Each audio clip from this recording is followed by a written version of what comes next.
Welcome to our National Fertility Awareness webinar on male fertility. With us today is Professor Allan Pacey from the University of Sheffield, who's one of the world's leading experts in male fertility. Allan, do you want to tell us a bit about your background in this area? Yeah, I've been working in this field, Kate, since about 1992, just after I finished my PhD. My PhD was actually on sperm, and I've had a research program since 1992. I've looked after a sperm bank, and I've been involved in delivery and design of clinical services for men, as well as lots of events like this.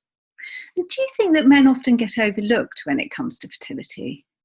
Yeah, I think they can do, but I think that kind of happens at multiple levels. I don't really think, for example, that we've got things right in schools with regard to skilling men up to understand their fertility issues. I don't think we're yet adequately training doctors, such as well-meaning doctors in primary care. I think far too often men are seen by well-meaning gynecologists who may not have been trained appropriately either. And so I think at many levels, we perhaps have a tendency to fail men and not give them either the best experience or perhaps on some occasions the best options. So what are the main causes of male fertility? What can cause problems? Well, there are many, many reasons why men may struggle to conceive. We can generally divide them into three things. We call them pre-testicular things, testicular things, and post-testicular things. So pre-testicular things are things like imbalances in hormones that affect the way a man's testicles are able to produce sperm. There are many genetic causes for that and causes which are related to other disorders. The testicular causes are generally down to how well those testicles were made.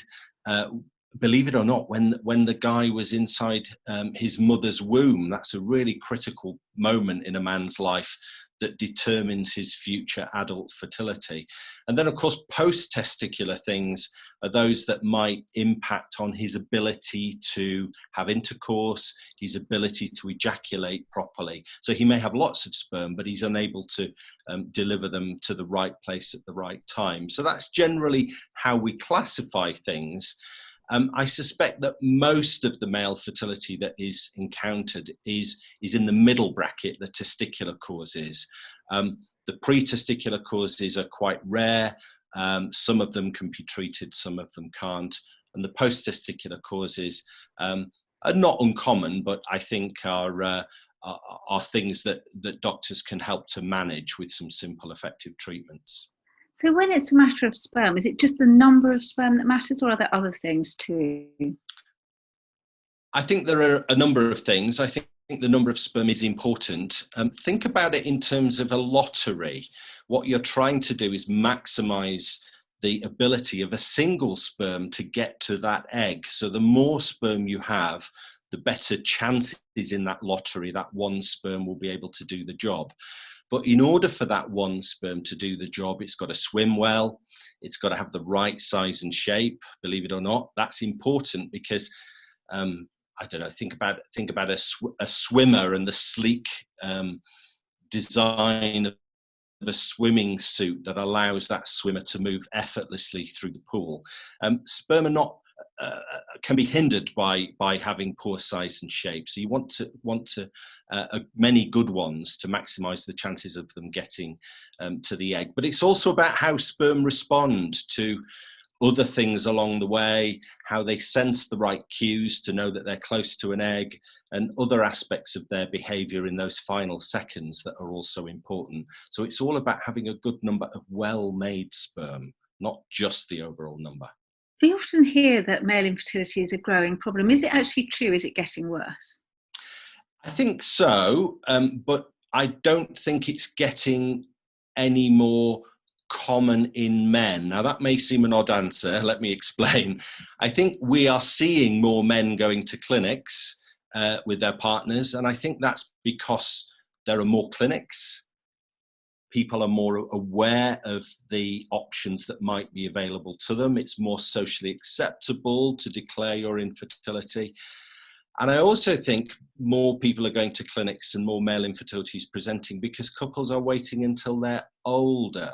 In the olden days, if you had a bit of male infertility, but you started to try for a family when in your late teens or early 20s, you might have taken a while, but you might have got there eventually. Whereas now, if people are waiting until, say, they're above 30, there isn't that time to wait necessarily, and people are more attuned to the fact that things can be done. So I think they're the main reasons why we're seeing more men presenting in clinics with their partners with a fertility problem. So are there any kind of warning signs that men could look for which might indicate that they might have a problem? There are some. Men often are aware that they, for example, may not be ejaculating properly, or they may not be able to ejaculate during intercourse. And I think that's a fairly obvious sign that that they may struggle to conceive. Not always, but sometimes. But other than that, if a man is ejaculating, then there isn't really anything to say whether or not there are sperm inside that ejaculate. And that's where we have to use a microscope to look inside that fluid to see whether sperm are present. So apart from those very rare cases where men know that they're not able to ejaculate, there isn't really any other outward symbol that an infertility problem may be present. So would it be helpful to have some kind of screening for young men, perhaps, so they know in advance?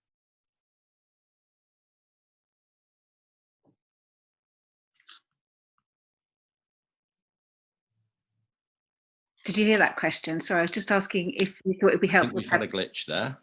Would it be helpful to have some kind of screening for men so that they know in advance that they might have a problem for young men?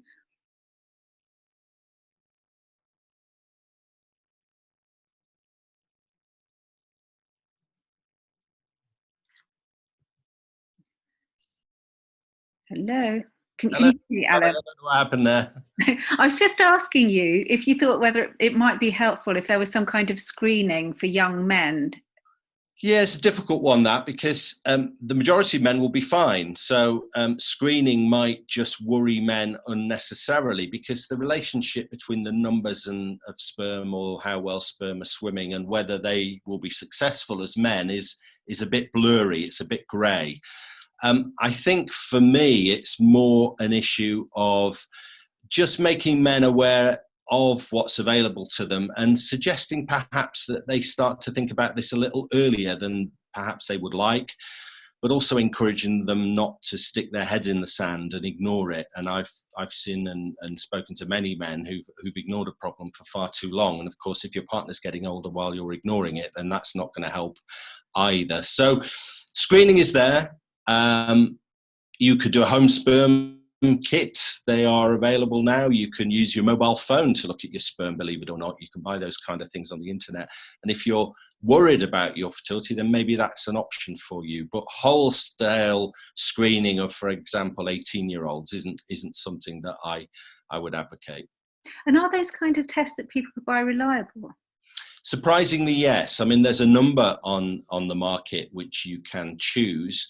I've looked recently at some of the ones which do use mobile phones, and I was really pretty impressed with what they did and how quickly they did it. So, yeah, every test has an error associated with it. A home test, I suspect, will have more error than a test in a laboratory, but they are pretty good actually these days. So, yeah, if you are worried, maybe that's a first step. If that helps you confront an issue and perhaps encourages you to then go on and seek medical help.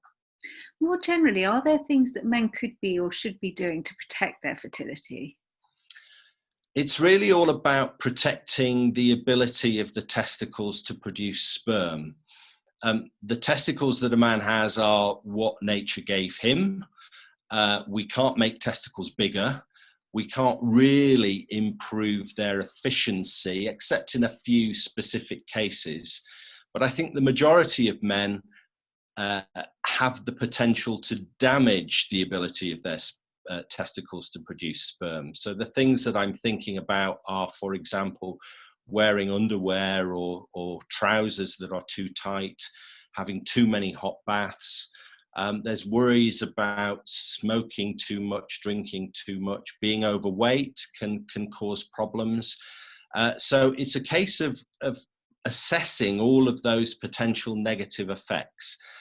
I think by cleaning up your lifestyle, you're never going to achieve a wonder scenario, but you might just help to make those testicles work at their optimal level.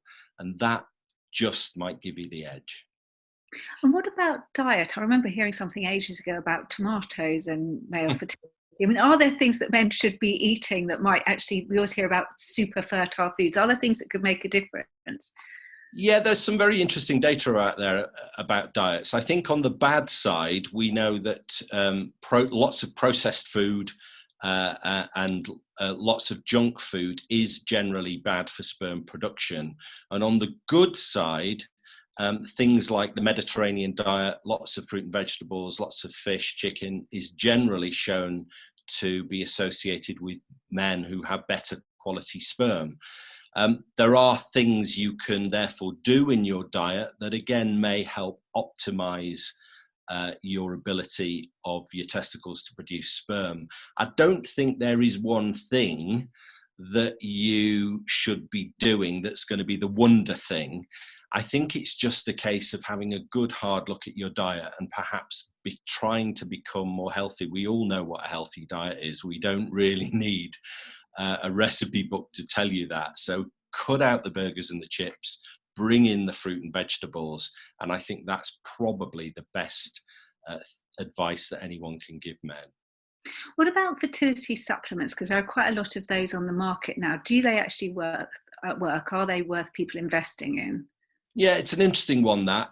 Yes, there is data to show that some supplements can improve sperm quality. You mentioned tomatoes a moment ago. So I did a trial of a pill that contains a thing called lycopene, which is inside cooked tomatoes. And we found that the men that took it had better quality sperm than men who didn't, who were randomized to the control group or the placebo group. So yes, there are many studies like that show that sperm quality can improve. What we're really lacking, though, are studies that show that then translates into more babies or better success if you're having infertility treatments like IVF. So arguably you can improve your sperm, and that's a good position to be in if you're trying, but taking it to the next level and showing that will actually help you get that child that you want is where we currently don't know the answer. So I always would urge caution. Some of these things are very expensive. And if you're wealthy and you've got lots of money and you want to try it, or you hate eating fruit and vegetables and you want to spend so much money on a bottle of pills, that's fine. But actually you could probably get the same effect just by trying to be healthy in your diet and moving away from the burgers and more towards the vegetables. And what about testing? Often people just give them one standard semen analysis and then sort of off they go on the IVF path. Are there other tests that you think men now ought to be having as well? Yeah, the sperm analysis, the semen analysis, is a test that is really the gold standard first step for men with a fertility problem. We actually invented it in 1952, and it could probably do to be upgraded, but nobody's yet come up with something that's better. There are lots of other tests out there. I would argue that they are probably of no increased benefit, and so if somebody's asked to pay for an additional test, that's probably not good value for money. Now, the exception to that are tests that look at a man's hormones, because that can be really instructive. And there are tests that could look for genetic factors. And what I mean by that are tests that are looking for a thing called Klinefelter syndrome, but also tests that are looking at the Y chromosome, which is actually important if men are going towards a surgical sperm recovery. So with the exception of those two, I think most of the other tests are probably not going to give you any more information over and above what a standard semen analysis can.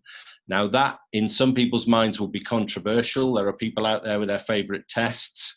And I think there you get into a personal choice. If you want a bit of additional information, you're loaded and you've got lots of money and you want to spend it on that, then go ahead. But if you're struggling for money and you need to save up for that next cycle of IVF, then maybe that isn't the best use of that money. Maybe putting that money towards your next cycle of IVF might be a better deal for you. I was going to ask you next how men know what might be the right treatment for them. And I suppose that sort of ties in with the thing about tests. You know, are they ever going to show you a different route or a different pathway? I mean, how do men know that this is the right thing for them? That's the question to ask. So when you're sitting in front of that doctor and the doctor says, I want you to spend £200, £300, £400 on this additional test, the question I would ask is, what will the answer to that test do for what you are planning for me next in my treatment pathway? And if the answer is nothing, then why are we spending the money?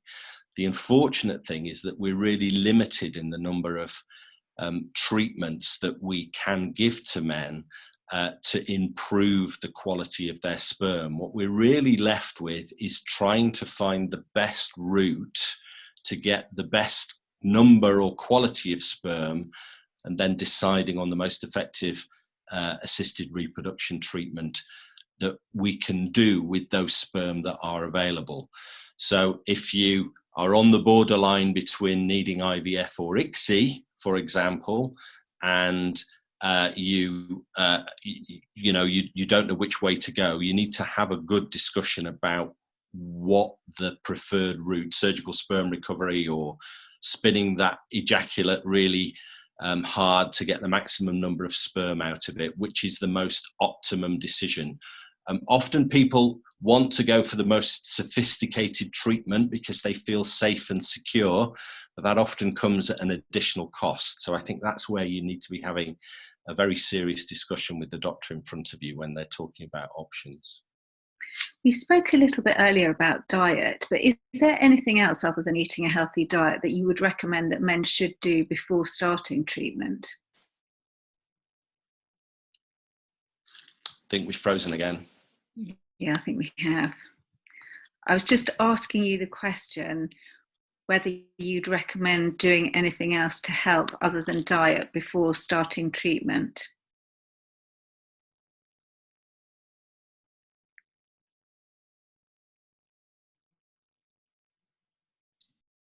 Hi, you back again?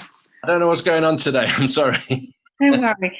I was just asking you whether there was anything else. We spoke a bit about diet, whether there's anything else that you'd recommend doing to help before actually starting treatment. Is there anything else that might make a difference? Well, I think that the one piece of advice that I would give is the general recognition that it takes about 3 months to produce a sperm from start to finish.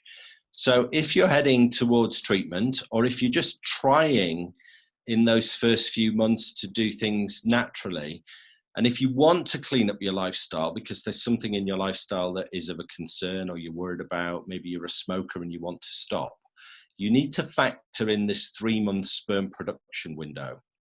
So if you stop smoking on Friday, your sperm won't have recovered by Monday. But if you stop smoking in October, the sperm might be better by Christmas. So factor in those dietary, lifestyle, loose pants, I'm going to go to the gym a bit more type changes into that kind of timescale. And if there is something in your lifestyle that is causing a sperm production problem, hopefully that will have been removed in that 3-month period. And then the sperm that you are producing 3 months later will be hopefully that bit better. What about the latest developments in research? Are there new things coming up that you think might make a real difference to male fertility in the future? Well, there's a lot of research taking place in terms of trying to better understand how we make diagnoses. There are lots of people looking at genetics at the moment, and there are people that are looking at aspects of how sperm swim or move or whatever. And maybe one day they will make it to the clinic and they will help people make better and more sensible decisions or more optimal decisions for their particular case and the treatment options that they're considering. What we haven't got at the moment, and I can't see coming on stream in the near future, is any magic pill that will increase the number of sperm that a man produces. I can't see any research that's happening at the moment that will solve that. The only exception to that is the situation where men don't produce any sperm at all. And in that arena, I'm hopeful that perhaps one day we might have some stem cell technologies that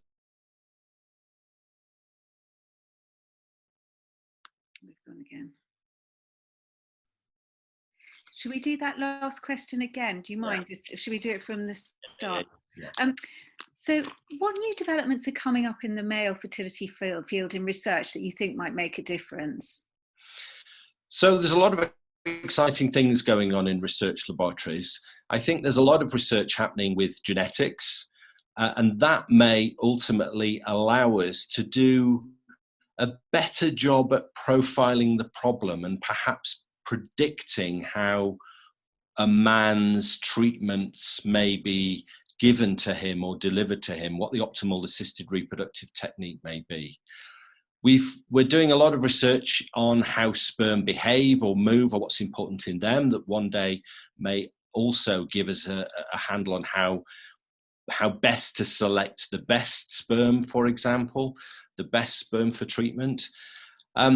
What I don't think is coming down the track is a magic pill or an injection that we are going to be able to give to men to boost sperm production. I can't see anything that's happening in the research arena that is going to allow that to happen in the near future.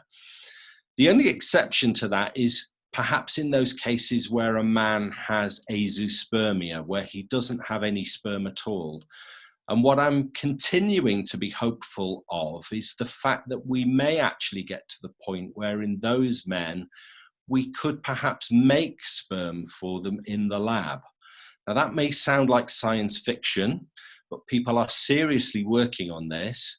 And there has been some progress in animal models to create sperm in laboratory animals and use those sperm to raise progeny of those animals, sons and daughters of those animals.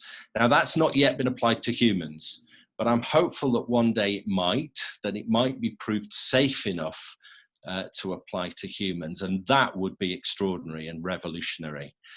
What I can't say is how long that would take, but what I can say is that there's a lot of people working on that at the moment, and I wish them every success, because I think that would be a great advance for male fertility.